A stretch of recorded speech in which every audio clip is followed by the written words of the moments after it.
বাসা নাই কথা বলে আচ্ছা না এখানে জাহান্নাম আছে কি দিয়ে বলেন তো ভাইয়া মনের ইচ্ছা বলেন মনের ইচ্ছা একদম বিশুদ্ধ বাংলা নিজের প্রকৃতি লোভ লালসা মন যা চায় তাই করবে ফলাফল জাহান্নাম আল্লাহর ইচ্ছা চলবে আল্লাহ যা চায় তাই করবে ফলাফল জান্নাত আপনার মন যা চায় করবে জাহান্নাম এবং আপনি দেখবেন আপনার মন যা চাচ্ছে সেটা করলে কোথায় যাবে জান্নাত তার গাল চলে যাচ্ছে মাত্র সেটা আপনি বুঝেন না আপনার বোঝার দরকার নেই আপনার হবে না যার যার আছে মাত্র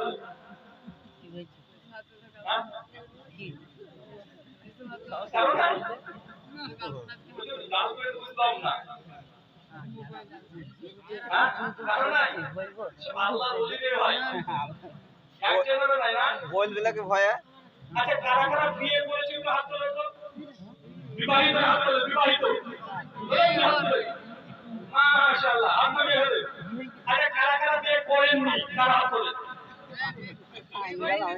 না রে কালাম করছিস আচ্ছা আপনার হলে কে কে বিয়ে করতে ইচ্ছা হয় কিন্তু আব্বা আমার ভয়ে এখনো করতে পারছেন এরকম কি আছে যে মন চায় কিন্তু আব্বা আমার ভয়ে এখনো করতে পারছেন এরকম কেউ নাই আচ্ছা যারা বিয়ে করেছে বিয়েতে কেউ করেছিলেন না বিয়ে করার সময়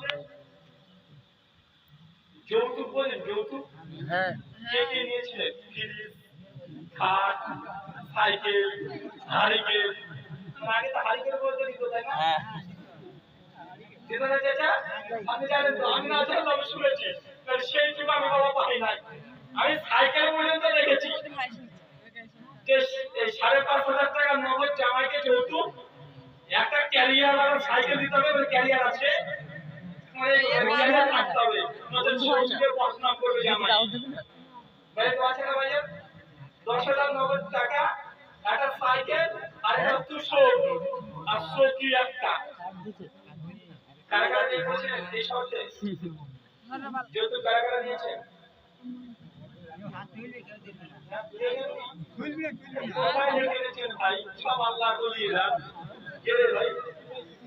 আপনি না যে দিয়েছে না দিয়েছে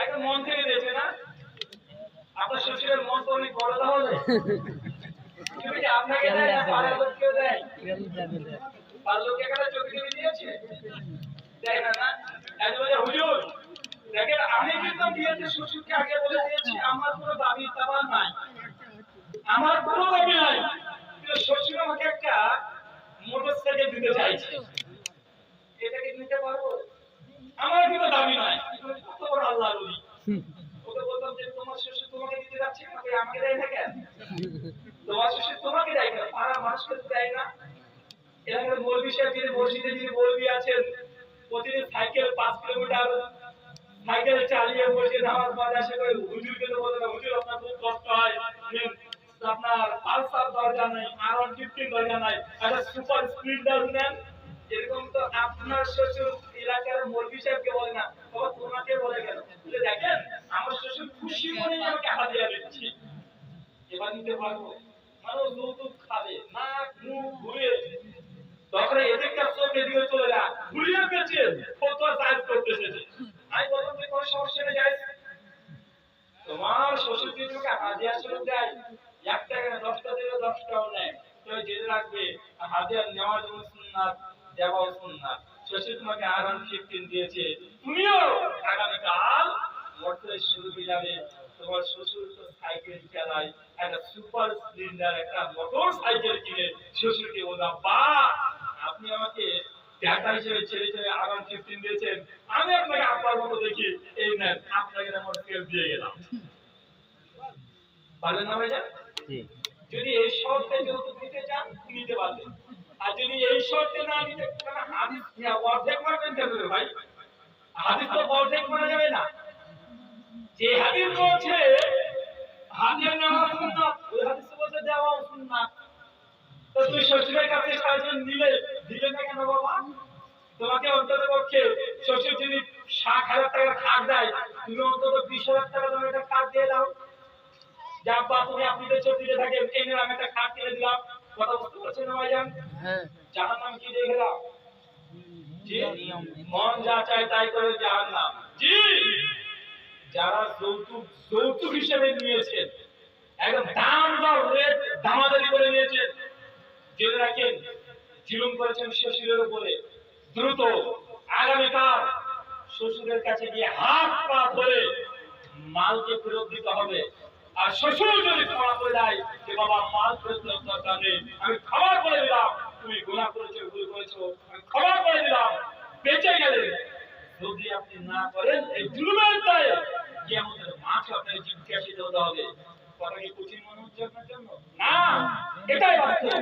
আপনার যে কঠিন মতে হতে পারে আগামী কাল আপনার শ্বশুর বাড়িতে আজকে কন্ট্রোল করতে হবে যে আমি যে যৌতুক নিয়েছি, আমার বাপ জুলুম করেছি, আপনি ক্ষমা করে দেন। ক্ষমা করলে বেঁচে গেল। হুজুর শ্বশুরকে পটল তুলেছে অনেকদিন আগে, পটল তোলা আমরা বুঝেন না, মনে কটা মারা গেছে অনেকদিন আগে, এখন কি করব? কিচ্ছু করার নেই। যেই টাকার যৌতুক নিয়েছেন ওই টাকাটা যেটা এমনি এমনি দিয়েছে, খুশি করে দিয়েছে, কিচ্ছু করতে হবে না।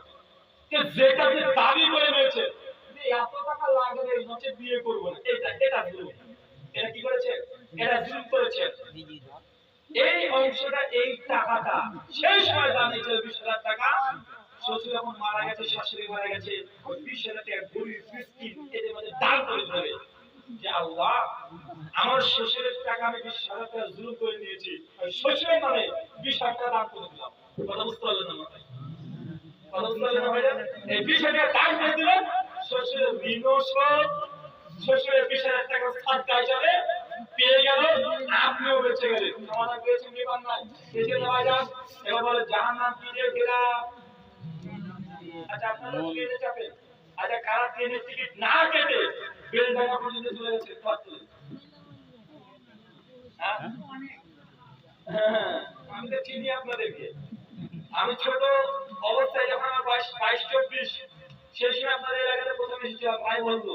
আর মনে হয় এই পলাশী অত্র অঞ্চলের প্রায় অনেক জায়গাতে আমার যাওয়া আসা হয়েছে। ইদানিং খুব কম আসা হয়, কিন্তু আগে ঘরে ঘরে গিয়েছিল তো মনে হয়। মানে পলাশীর সঙ্গে আমার একটা ঘরোয়া সম্পর্ক। বিয়ে করেছি কিনা এমনটা নয়, মানে এত মাসের সঙ্গে পরিচয় আছে এই এলাকাতে আলহামদুলিল্লাহ প্রথম থেকে, যেমন প্রথম ছোট সেই সময় থেকে আমার পরিচয় আছে। তো আপনাদের এলাকার খবর আমরা খুব ভালোই আছি। আপনার ট্রেনের টাকা খুব মারেন না ভাইয়া?